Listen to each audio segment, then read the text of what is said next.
1500 साल पहले रसूल पाक सल्लल्लाहु अलैहि वसल्लम ने जो सही 28 निशानियां बयान की थी वो सच हुई। मर्द कम और औरतें ज्यादा होंगी। लोग मौसीकी की शक्ल में कुरान मजीद की तिलावत करेंगे। माल की मोहब्बत की वजह से बीवी भी शौहर के साथ कारोबार में हिस्सा लेगी।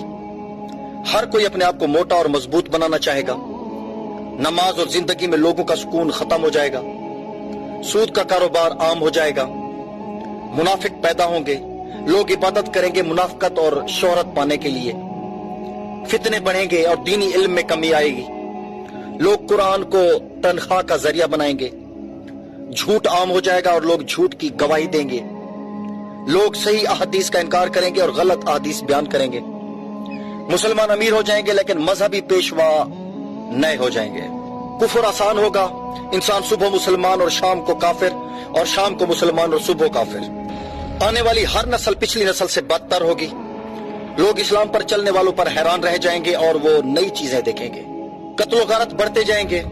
कातिल और मकतूल को पता नहीं चलेगा कि मैं क्यों कत्ल करता हूं और क्यों मारा जा रहा हूं। काफिर मुसलमानों पर गालिब आएंगे।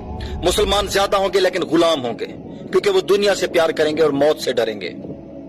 मजहब पर अमल उस आग के तारकोल की तरह होगा जो छड़ी में फंसा हुआ है।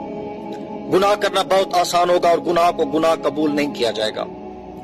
दुनिया के अमीर तरीन लोग कंजूस होंगे।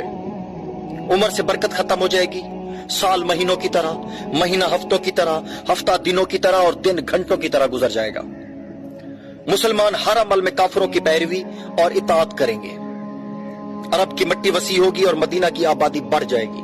लोग ज़कात लेने के अहल नहीं होंगे और फिर भी ज़कात मांगेंगे। औरतें सजती होंगी फिर भी नंगी होंगी। मतलब कपड़े इतने नाजुक होंगे कि जिस्म की तरह नजर आएंगे।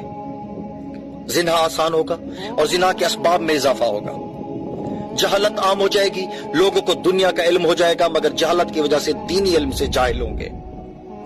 बेहया औरतों और आलाते मौसीकी में इजाफा होगा।